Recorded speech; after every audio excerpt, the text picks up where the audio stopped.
Good evening students. मैं हिमांशु राज श्रीवास्तव आपके अपने YouTube channel Sudhakar sir classes पे आपका स्वागत करता हूँ। आज हम लोग क्लास 10th का एक बहुत इंपॉर्टेंट टॉपिक को क्लियर करने चल रहे हैं, लाइव प्रोसेस। लाइव प्रोसेस से बहुत सारे क्वेश्चंस बनते हैं और इस टॉपिक्स में बहुत सारे टॉपिक्स छोटे छोटे इन्वॉल्व होते हैं, इसलिए बहुत बेहतरीन तरीके से आप इस चैप्टर को पढ़िएगा बहुत केयरफुल्ली। और इससे एग्ज़ाम में जितने भी क्वेश्चंस आएंगे वो थोड़ा सा घुमा के पूछते हैं, बाकी कोई भी टफ क्वेश्चन नहीं होते। अगर आप बहुत केयरफुली तरीके से इस चैप्टर को पढ़ेंगे कोई भी डाउट नहीं रहेगा, एग्ज़ाम में आप इजी वे में क्वेश्चंस को अटैम्प्ट कर पाएंगे। लेकिन ध्यान रखना है कि छोटे छोटे टॉपिक्स भी आपको इससे पढ़ने हैं बहुत केयरफुली, ठीक है। चलिए बहुत देर नहीं करते, स्टार्ट करते हैं आपका टॉपिक। चैप्टर का नाम है लाइफ प्रोसेस, ठीक है। पहले चैप्टर को समझते हैं कि लाइफ प्रोसेस चैप्टर नाम क्यों दिया गया। अब देखिए, लाइफ प्रोसेस चैप्टर इसलिए दिया गया क्योंकि जब भी हम बायो की बात करते हैं तो उसमें लिविंग ऑर्गेनिजम्स के बारे में ही पढ़ते हैं। अब लिविंग ऑर्गेनिज्म में क्या है, लाइफ होगी। अब लाइफ है तो इसका मतलब ये है कि वो कोई ना कोई ऐसी प्रोसेस करते हैं जिससे क्या हो रहा है, वो अपने आप को मेंटेन कर पा रहे हैं, सरवाइव कर पा रहे हैं। अब जैसे देखिए ये पेन है, ये तो कोई प्रोसेस ऐसा नहीं कर रहा है जिससे ये सरवाइव कर सके, तो सरवाइव करने के लिए इसके अंदर खुद से कोई मेंटेनेंस का काम नहीं हो रहा है। ये आपका बोर्ड है, इस पर भी कोई काम खुद से नहीं हो रहा है, इसको मेंटेन करने के लिए हम इसमें इन्वॉल्व हो रहे हैं ना। लेकिन ऐसा लिविंग ऑर्गेनिज्म के साथ है नहीं।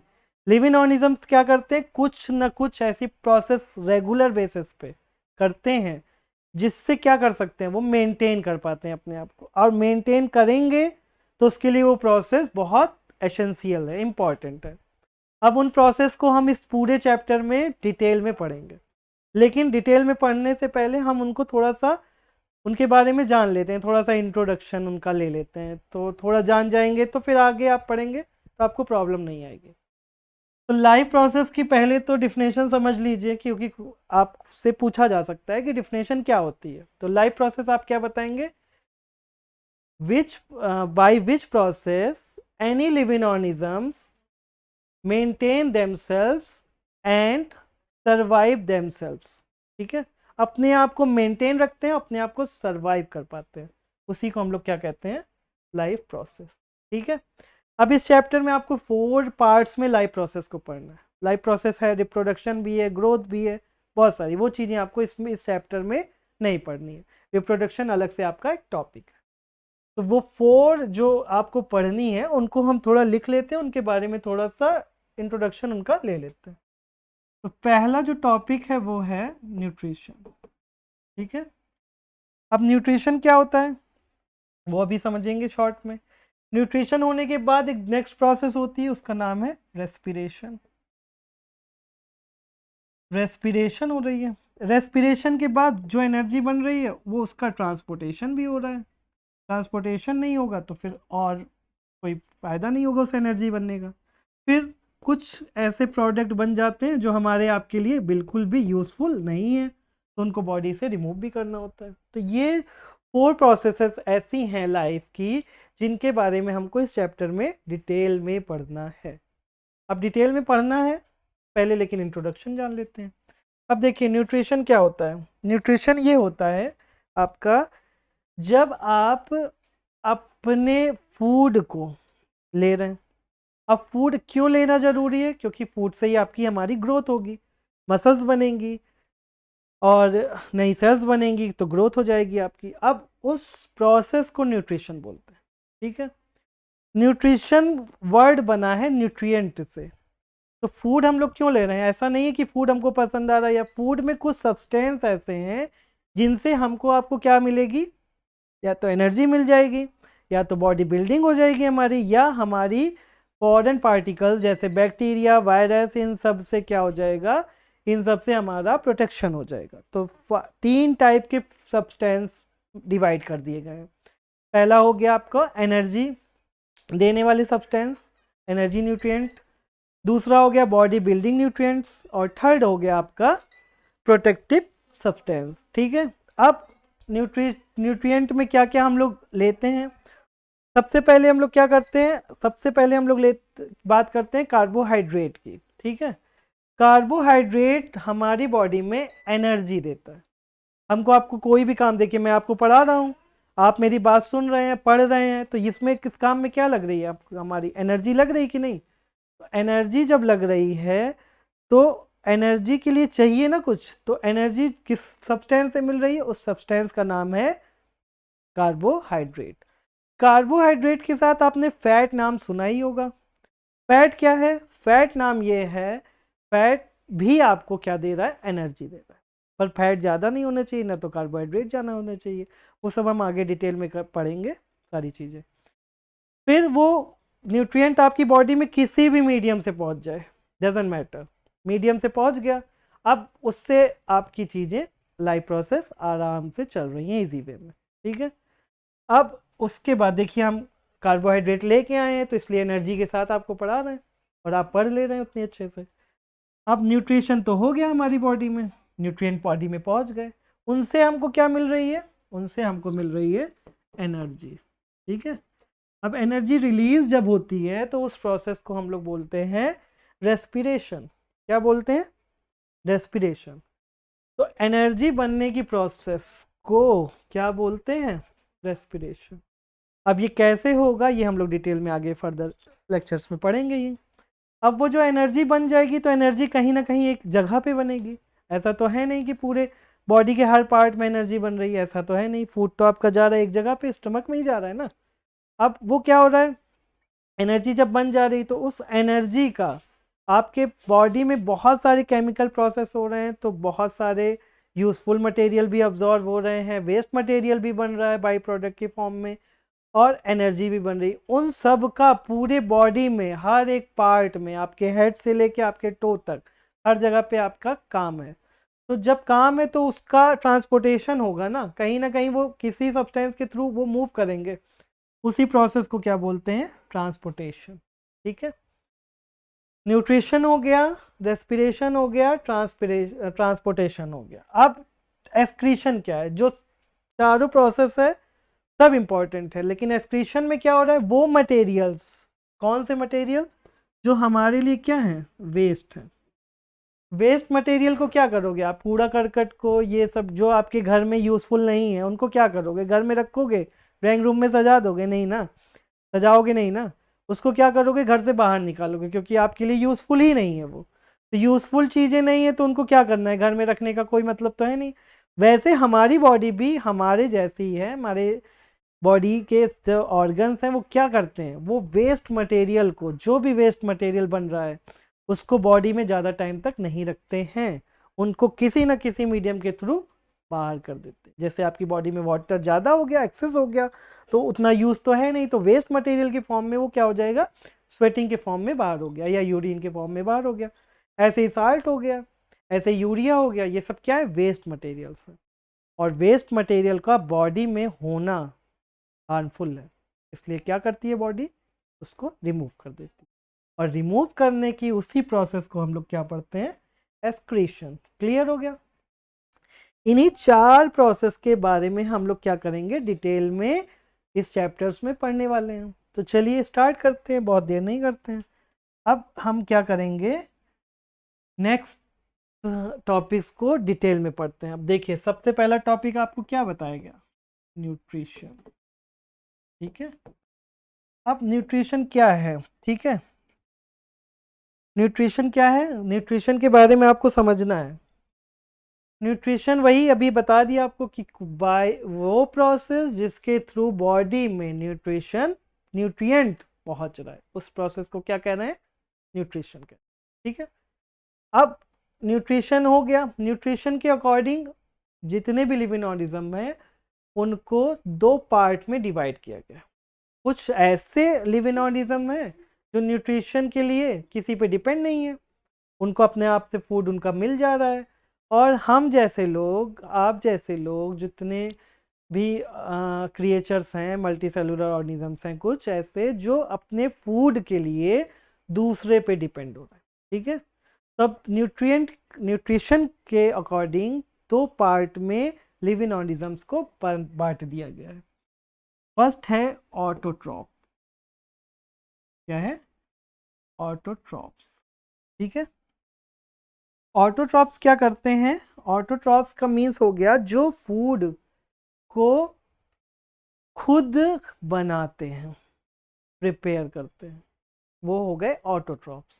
और इस टाइप के न्यूट्रिशन को बोलते हैं ऑटोट्रॉफिक न्यूट्रिशन। क्लियर है? समझ में आया? क्या चीज समझे आप? ऑटोट्रॉप्स क्या करते हैं? ऐसे लिविंग ऑर्गेनिजम्स हैं जो क्या कर रहे हैं, वो अपने फूड को खुद प्रिपेयर कर रहे हैं। जैसे आपने सुना होगा ग्रीन प्लांट्स, तो ग्रीन प्लांट्स क्या करते हैं? ग्रीन प्लांट्स जितने भी हैं उनके अंदर ऐसी ऐसी सब्सटेंस हैं, ऐसे ऐसे सब्सटेंस हैं जिससे वो क्या कर पा रहे हैं, जिससे क्या कर पा रहे हैं, वो अपने फूड को प्रिपेयर कर पा रहे हैं। ठीक है, हम आप तो नहीं कर पा रहे ना, हम आप अपने फूड को प्लांट से ही तो लेते हैं। ठीक है, जितने भी लिविंग ऑर्गेनिज्म है वो प्लांट से ही लेते हैं, चाहे वो डायरेक्ट वे में ले लें और चाहे इनडायरेक्ट वे में ले लें। जैसे, ठीक है, अब उसको भी पढ़ते हैं हम लोग। तो ऑटोट्रॉप्स वो हैं, जैसे ग्रीन प्लांट्स एग्जांपल में ले लें, वो क्या करते हैं, वो अपने फूड को क्या कर रहे हैं, एक प्रोसेस होती है, उस प्रोसेस का नाम क्या है, उस प्रोसेस का नाम है फोटोसिंथेसिस। और इस प्रोसेस के थ्रू ग्रीन प्लांट्स क्या करते हैं, अपने फूड को खुद प्रिपेयर कर लेते हैं। और इसीलिए उनको कहा जाता है ऑटोट्रॉप्स। क्या कहा जाता है उनको? ऑटोट्रॉप्स। और इस टाइप के न्यूट्रिशन को क्या बोलते हैं? Autotrophic nutrition. क्लियर? दो बात इसमें आपको ध्यान रखनी है, क्या कि एक तो ऑटोट्रॉप्स किसे कहते हैं, तो जो ऑर्गेनिज्म है जो अपना फूड खुद प्रिपेयर कर रहे हैं उनको हम लोग बोल देंगे ऑटोट्रॉप्स। ठीक है, ऑटोट्रॉप्स कौन हो गए? जो अपना फूड खुद प्रिपेयर कर रहे हैं। दूसरे वो हो गए, सॉरी, दूसरे टॉपिक को हमने क्या पढ़ा? Autotrophic nutrition. तो ऑटोट्रॉफिक न्यूट्रिशन उन में हो रहा है जो ऑटोट्रॉप्स है, मतलब जो अपना फूड खुद प्रिपेयर कर रहे हैं बाय फोटोसिंथेसिस। ठीक है, अब फोटोसिंथेसिस को हम लोग थोड़ा सा पढ़ लेते हैं। बचपन से आप फोटोसिंथेसिस के बारे में पढ़ते आ रहे हो यार, जान ही रहे हो आप सब लोग, कोई इसमें दिक्कत ही नहीं है। लेकिन उसके बारे में इम्पॉर्टेंट टॉपिक कुछ पढ़ने हैं जिससे, जहाँ से क्वेश्चंस बनते हैं। क्वेश्चंस बन सकते हैं फोटोसिंथेसिस की डेफिनेशन, फोटोसिंथेसिस क्या है, साथ में ये भी पूछ सकते हैं कि कौन कौन से रॉ मटेरियल यूज होते हैं और वो रॉ मटेरियल्स उनको कहाँ कहाँ से मिलते हैं। ये क्वेश्चन आपसे पूछा जा सकता है। तो आपको पहले तो क्या पढ़ना पड़ेगा? फोटोसिंथेसिस के बारे में। तो फोटोसिंथेसिस के बारे में हम लोग चलो पढ़ते हैं। ठीक है, फोटोसिंथेसिस को पहले चीज जान लो कि एक केमिकल प्रोसेस है। ठीक है, कैसी प्रोसेस है? Chemical process. अब केमिकल की बात आ गई तो सुधाकर सर का नाम जान ही रहे हैं। तो अगर आपको Sudhakar sir classes YouTube channel पसंद आता है, वीडियोस अच्छे लगते हैं, तो लाइक करिए, सब्सक्राइब करिए सुधाकर सर क्लासेस को। ठीक है, केमिस्ट्री के बहुत बड़े नाम है सुधाकर सर। अब केमिकल वर्ड आ गया तो इसलिए उनके बारे में थोड़ा आपको बता दी। केमिकल प्रोसेस है, एक ऐसी प्रोसेस है जो पूरे वर्ल्ड में एक यही एक प्रोसेस है जो सोलर एनर्जी को, किस एनर्जी को, सोलर एनर्जी को किस एनर्जी में चेंज कर सकती है? केमिकल एनर्जी में। इसके अलावा कोई भी ऐसा प्रोडक्ट, कोई भी ऐसा प्रोसेस नहीं है, या कोई भी ऐसा लिविंग ऑर्गेनिज्म नहीं है, या कोई भी ऐसा प्रोडक्ट नहीं है जिससे आप सोलर एनर्जी को कन्वर्ट कर सकते हैं किसमें? केमिकल एनर्जी में। अगर आप केमिकल एनर्जी में चेंज नहीं कर पाएंगे सोलर एनर्जी को, तो आप क्या कर सकते हैं? उसको यूटिलाइजेशन उसका नहीं कर पाएंगे। तो ये काम हमारे आपके बस की बात नहीं है। तो इनके लिए प्लांट्स स्पेशल बने हुए हैं और वो एक प्रोसेस करते हैं जिसका नाम है फोटोसिंथेसिस। और वो एक केमिकल प्रोसेस है जिससे सोलर एनर्जी किस में कन्वर्ट हो जा रही है? केमिकल एनर्जी में। और साथ में एक बहुत इंपॉर्टेंट सब्सटेंस ऑक्सीजन रिलीज होता है। ठीक है, अब ऑक्सीजन जान ही रहे कितना इंपॉर्टेंट है लिविंग ऑर्गेनिज्म के लिए। तो ये प्रोसेस दो चीज के लिए बहुत इंपॉर्टेंट है, एक तो हमारे आपके फूड के लिए और दूसरा ऑक्सीजन बन रही है। तो ऑक्सीजन भी हमारे आपके लिए बहुत ज़रूरी है, साथ में फूड भी ज़रूरी है। तो अब फोटोसिंथेसिस की डिफिनेशन सुन लीजिए एक बार। Photosynthesis is the chemical process by which green plants make their own food in the form of glucose C6H12O6। और एक प्रोडक्ट और क्या बना? ऑक्सीजन, ये दो चीज बन रही है विद द हेल्प ऑफ। अब देखिए क्या क्या चीज आपको लगी। अब कोई चीज नया प्रोडक्ट बन रहा है तो कुछ ना कुछ आपको चाहिए ना रॉ मटेरियल। तो आपका CO2 लग रहा है, साथ में वाटर लग रहा है, और क्लोरोफिल आप जानते हैं ये प्लांट्स में पहले से प्रेजेंट होता है, और सनलाइट। इतनी चीज आपको मिल के क्या बना रही है, प्लांट्स के फूड। किस फॉर्म में, ग्लूकोज की फॉर्म में। और क्या चीज रिलीज हो रही है, ऑक्सीजन। ये है फोटोसिंथेसिस की प्रोसेस। ठीक है। अब क्वेश्चन यहाँ से क्या पूछा गया है, एनसीईआरटी में भी है और पूछा जाता है आपसे बहुत बार, बहुत शॉर्ट क्वेश्चन में पूछ लिया जाता है कि प्लांट्स को फोटोसिंथेसिस के लिए जो रॉ मटेरियल होता है वो कहाँ से मिलता है, और रॉ मटेरियल्स के नाम बताइए। तो आप बता देंगे CO2। CO2 उनको कहाँ से मिल जाती है, तो CO2 उनको मिल जाती है एटमॉस्फेयर से। हम आप भी रिलीज कर रहे हैं, एटमॉस्फेयर में पहले से भी प्रेजेंट है। दूसरा वाटर, वाटर उनको कहाँ से मिल जाता है, तो आप जानते हैं कि वाटर वो लोग कहाँ से अब्जॉर्ब करते हैं, सॉइल से करते हैं। क्लोरोफिल ऐसा पिगमेंट है जो उनके पास पहले से ही मौजूद है उनकी लीफ में। ठीक है। फोटोसिंथेसिस की प्रोसेस कहाँ पे होती है, लीफ में, जान जाइए। और लीफ में ही आपको क्या मिल जाएगा, क्लोरोफिल। और सनलाइट कहाँ से मिलेगी, तो इसमें वर्ड ऐड ही है सन से, तो सनलाइट आपको मिल गई। और उसके बाद कौन सी फॉर्म में फूड बनाया इन्होंने, ग्लूकोज की फॉर्म में, और ऑक्सीजन को क्या कर दिया, रिलीज। इस प्रोसेस को क्या बोले, फोटोसिंथेसिस। ध्यान रखिएगा, फोटोसिंथेसिस एक केमिकल प्रोसेस भी है जिसमें एनर्जी भी, सॉरी ऑक्सीजन क्या हो रही, रिलीज हो रही है, और प्लांट्स अपने फूड को बना रहे हैं। और जब प्लांट्स अपने फूड को खुद बना ले रहे हैं, खुद प्रिपेयर कर रहे हैं रॉ मटेरियल से सिंथेसाइज करके, तो इस टाइप के न्यूट्रिशन को हमने क्या नाम दे दिया, ऑटोट्रॉफिक न्यूट्रिशन। क्लियर, क्या नाम दे दिया, ऑटोट्रॉफिक न्यूट्रिशन। और जो ग्रीन प्लांट्स हैं जिनको आपने फोटोसिंथेसिस करते हुए देख लिया, तो उनको क्या कह दिया हमने, ऑटोट्रॉप्स कह दिया। तो जो ऑर्गेनिजम्स अपना फूड खुद प्रिपेयर कर रहे हैं वो ऑटोट्रॉप्स कहलाते हैं। और इस टाइप की प्रोसेस को क्या कहते हैं, इस टाइप की न्यूट्रिशन को क्या नाम दिया गया, ऑटोट्रॉफिक न्यूट्रिशन। ठीक है, क्लियर है। अब नेक्स्ट हम लोग पढ़ते हैं जो सेकेंड टाइप ऑफ न्यूट्रिशन है, उसको बोलते हैं हेट्रोट्रॉफिक। ठीक है, क्या बोलते हैं, हेट्रोट्रॉप्स, या फिर हेट्रोट्रॉप्स में किस टाइप का न्यूट्रिशन होगा उसके बारे में हम पढ़ते हैं। अब हेट्रो वर्ड में आ रहा है, देख रहे हैं आप, दो वर्ड आ रहे हैं, हेट्रो और ट्रॉप्स। ट्रॉप्स मीन्स होता है nutrition, hetero means other organisms पे डिपेंड होंगे। तो जितने भी ग्रीन प्लांट्स को छोड़ के लिविंग ऑर्गेनिज्म है वो सब के सब इनडायरेक्ट वे में या डायरेक्ट वे में दूसरे लिविंग ऑर्गेनिज्म पे ही डिपेंड है अपने फूड के लिए। हम आप क्या हैं, अगर आप नॉर्मल नॉन वेज वगैरह नहीं खाते हैं तो सीधा सीधा हम लोग डिपेंड करते हैं किस पे, प्लांट्स पे। लेकिन अगर नॉन वेज भी खा रहे हैं, प्लांट्स भी खा रहे हैं, तो हम लोग इनडायरेक्ट वे में भी प्लांट्स पे ही डिपेंड है, क्योंकि जिस नॉन वेज को खा रहे हैं आप, जिस जानवर को खा रहे हैं आप, तो वो क्या है, वो भी प्लांट से ही अपने फूड को लिया होगा। ठीक है। तो हेट्रोट्रॉप्स उन लिविंग ऑर्गेनिजम्स को बोलते हैं जो अपने फूड के लिए अदर ऑर्गेनिजम्स पे, अदर लिविंग ऑर्गेनिजम्स पे डिपेंड होते हैं। ठीक है। और इस टाइप के न्यूट्रिशन को क्या बोल दिए, इस टाइप के न्यूट्रिशन को बोल दिए हेट्रोट्रॉफिक न्यूट्रिशन। क्लियर है। ऑटोट्रॉप्स समझ में आया, हेट्रोट्रॉप्स समझ में आया। हेट्रोट्रॉप्स के एग्जांपल में आप ह्यूमन बींग्स लिख सकते हैं, अमीबा लिख सकते हैं, टाइगर, लॉयन, जो आपको मन करे वो। लेकिन ध्यान ये रखिएगा कि हेट्रोट्रॉप्स डायरेक्ट और इनडायरेक्ट वे में प्लांट्स पे ही डिपेंड है, बस उनकी कैटेगरीज अलग अलग कर दी गई हैं, तब उनके बारे में पढ़ते हैं। तो हेट्रोट्रॉप्स न्यूट्रिशन देख लिया। अब इसको तीन टाइप की कैटेगरीज में मिल गया। तो कुछ ऐसे होते हैं जो होलोजोइक होते हैं। ठीक है। अब होलोजोइक समझ लीजिए, होलोजोइक न्यूट्रिशन का मतलब ये होता है ऐसे लिविंग ऑर्गेनिजम्स जो अपने फूड को सॉलिड सब्सटेंस की फॉर्म में लें, फिर उसका ब्रेक डाउन करें और फिर उससे एनर्जी रिलीज करें।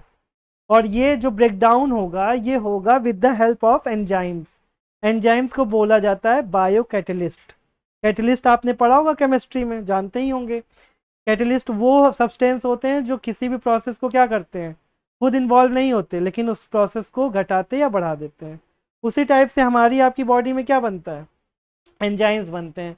वो क्या करते हैं, हमारे फूड को छोटे छोटे सब्सटेंस में तोड़ते जाते हैं और वो एनर्जी को रिलीज कर देते हैं। ठीक है। इस टाइप के जो लोग सॉलिड सब्सटेंस की फॉर्म में अपने फूड को इनगल्फ कर रहे हैं, जैसे हम लोग, ठीक, तो वो क्या है, होलोजोइक ऑर्गेनिजम्स हैं। होलोजोइक न्यूट्रिशन इस ऐसे ऑर्गेनिजम्स में हो रहा है। फिर कुछ ऐसे भी होते हैं जो क्या करते हैं, सड़ी गली चीज़ों से फूड को एब्जॉर्ब कर लेते हैं, तो वो कहलाते हैं सेपरोफिटिक्स। क्या कहलाते हैं, सेपरोफिटिक्स। और थर्ड वो होते हैं जो अपने होस्ट को बिना किल किए उनसे फूड को ले लेते हैं, एब्जॉर्ब कर लेते हैं, उनको कहते हैं पैरासिटिक्स। तो फर्स्ट होलोजोइक, होलोजोइक में आप क्या लिख देंगे, होलोजोइक में एग्जाम्पल आप लिख दीजिए ह्यूमन बींग्स, ठीक है। दूसरा है सेपैरोफिटिक्स, ठीक है। सेपैरोफिटिक्स क्या करते हैं, ये उन चीज़ों से, अपना डेड डिकेइंग चीज़ों से अपने फूड को लेते हैं। और थर्ड क्या है, पैरासिटिक्स। पैरासिटिक्स क्या कर सकते हैं, अपने फूड को ऐसे होस्ट सेल से लेते हैं, उनको किल विल नहीं करते, मारते नहीं, उनको पता है कि मार देंगे तो फिर हमको दूसरा होस्ट ढूंढना पड़ेगा, तो वो धीरे धीरे नुकसान तो पहुंचाते हैं, लेकिन धीरे धीरे क्या करते हैं, उन्हीं से फूड लेते रहते हैं, ज़्यादा मेहनत ना पड़े, दूसरे होस्ट पे ना जाना पड़े, तो वो किल नहीं करते हैं। और सेपेरोफिटिक्स क्या करते हैं, डेड डिकेइंग चीज़ों को, उनको गला सड़ा के क्या करते हैं, वहाँ से फूड एब्जॉर्ब कर लेते हैं।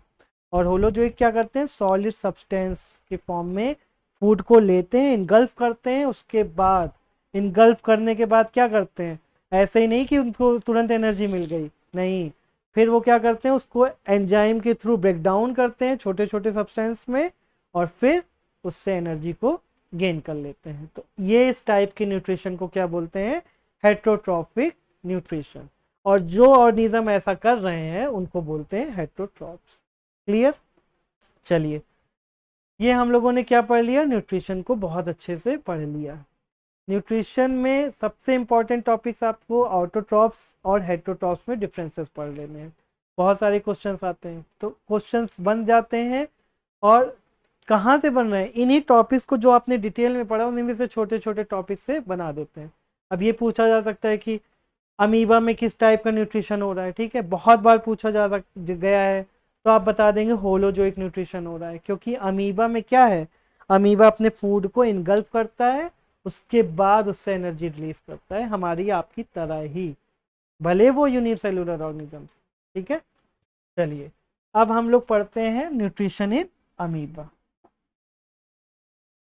अब न्यूट्रिशन इन अमीबा में आप पहले जान लीजिए कि अमीबा यूनिसेलुलर ऑर्गेनिज्म है, बट यूकैरियोटिक है, ठीक है।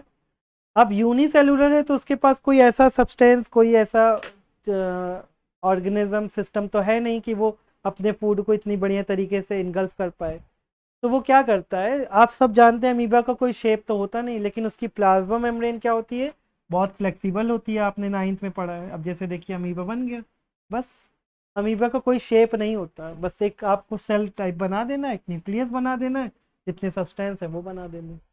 अब अमीबा मिलता कहाँ है, तो आपको वाटर में मिलता है, तो अब अमीबा खुद ही यूनिसेलुलर है, बहुत छोटे छोटे पार्टिकल्स ही खाएगा।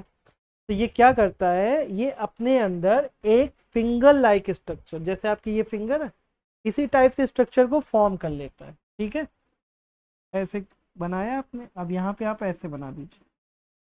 इसको बनाने के बाद क्या कर रहा है, अब देखो फूड पार्टिकल्स ऐसे मूव कर रहा है वाटर के साथ, ये इसने जब ऐसे कर लिया, अपने फिंगर लाइक स्ट्रक्चर बना लिया, तो इसमें क्या हो रहा है, फूड पार्टिकल्स फंस जा रहे हैं, जाल बिछा दिया इसने अपने फूड को गेन करने के लिए। और फूड को जब गेन किया इसने, तो उस स्ट्रक्चर को क्या बोला गया, सूडोफोडिया। क्या बोला गया, सूडोफोडिया। अब सूडोफोडिया ये जो बन गया, तो सूडोफोडिया से ही इसने क्या किया, अपने फूड को अब्जॉर्ब कर लिया, इनगल्फ कर लिया। ये क्लास 9th में आपने पढ़ा था, ठीक है, एंडोसाइटोसिस। और वहाँ पे उसने क्या किया, प्लाज्मा मेम्ब्रेन की फ्लेक्सिबिलिटी का यूज़ किया, और फ्लेक्सिबिलिटी का यूज़ करके क्या बना दिया, सूडोफोडिया, जिसको आप बोल सकते हैं फिंगर लाइक स्ट्रक्चर, और उसी में फूड फंस गया। अब सूडोफोडिया का मतलब समझ लीजिए कि फॉल्स फीट, मतलब नकली पैर। अब इनके पास तो खुद यूनिसेलुलर ही है, कोई पैर वैर तो है नहीं, तो उसी से ये मूव भी कर लेते हैं, और उसी स्ट्रक्चर के थ्रू इन्होंने अपने फूड को क्या कर लिया, इनगल्फ कर लिया। फिर उसके बाद ये सेल यहाँ से गायब हो जाएगी, और ये फूड पार्टिकल्स अंदर आ जाएगा। अंदर आने के बाद क्या होगा, अमीबा एंजाइम्स बनाएगा और उस फूड पार्टिकल्स को क्या कर लेगा, डाइजेस्ट कर देगा। डाइजेस्ट करने के बाद एनर्जी उसको मिल जाएगी। अब अमीबा एनर्जी का क्या करेगा, तो अमीबा भी तो यूनिसेलुलर है, पर ऑर्गेनिज्म है ना, तो अपनी ग्रोथ करेगा कि नहीं करेगा। तो अमीबा अपने मूवमेंट के लिए, अपनी ग्रोथ के लिए, इनमें एसेक्सुअल रिप्रोडक्शन होता है, तो दो पार्ट में अमीबा बंटते हैं। इस चीजों में इनका क्या लगता है, एनर्जी। और वो एनर्जी इनको मिली कहाँ से, जब इन्होंने सूडोफोडिया के थ्रू क्या किया, फूड को एनगल्फ कर लिया, और वो बाद में एनर्जी इनको मिल गई, उस एनर्जी का यूटिलाइजेशन भी हो गया। उसके बाद इनको एक्सक्रीशन की प्रोसेस करनी है। जैसे वेस्ट मटेरियल को हम आप बाहर करते हैं, उसी तरह से अमीबा भी बाहर करते हैं, पर अमीबा के पास कोई सिस्टम नहीं है, और हमारे पास एक फुल्ली डेवलप्ड एक्सक्रीटरी सिस्टम है, जिसके बारे में हम फर्दर लेक्चर्स में पढ़ेंगे। और अमीबा क्या करता है, अपनी बॉडी को कहीं से भी ओपन कर लेता है, ठीक है। ओपन करने के बाद क्या करता है, वो ओपन करने के बाद एक्सक्रीशन की प्रोसेस कर लेता है। अब ये जो प्रोसेस हमने पढ़ी, यही सेम चीज ह्यूमन बॉडी में भी होती है। अमीबा में 5 प्रोसेस ऐसी हैं जो हमारे अंदर भी होती हैं। तो फूड का इनटेक होगा, उसे बोलेंगे इजेक्शन, ठीक है। फिर उसके बाद उस फूड का होगा डाइजेशन। डाइजेशन के बाद एब्जॉर्प्शन होगा, जो वेस्ट मटेरियल है, यूजफुल मटेरियल है, उसमें यूजफुल मटेरियल को एब्जॉर्ब किया जाएगा, वेस्ट मटेरियल को आगे बढ़ाया जाएगा। फिर जब एनर्जी मिल जाएगी तो उस प्रोसेस को बोलते हैं, और उस एनर्जी को यूटिलाइजेशन करने के बाद उस प्रोसेस को बोलते हैं एसिमिलेशन। और एसिमिलेशन के बाद हो जाता है क्या चीज़, एक्सक्रीशन, ठीक, बॉडी से बाहर रिमूव हो जाता है क्या चीज़, वेस्ट मटेरियल। तो ये था अमीबा में न्यूट्रिशन, और इसी पे डिपेंड करेगा हमारा क्या, ह्यूमन बॉडी पे ही, इसी 5 प्रोसेस पे ही डिपेंड करती है, ठीक है। क्लियर है। तो हमने क्या पढ़ा, न्यूट्रिशन इन अमीबा। अब न्यूट्रिशन इन अमीबा के बाद हम लोग पढ़ेंगे न्यूट्रिशन इन ह्यूमन बॉडी, ठीक है। कोई दिक्कत। अब न्यूट्रिशन इन ह्यूमन बॉडी पढ़ते हैं नेक्स्ट टॉपिक में, ठीक है। नेक्स्ट टॉपिक में हम लोग पढ़ेंगे न्यूट्रिशन इन ह्यूमन बॉडी।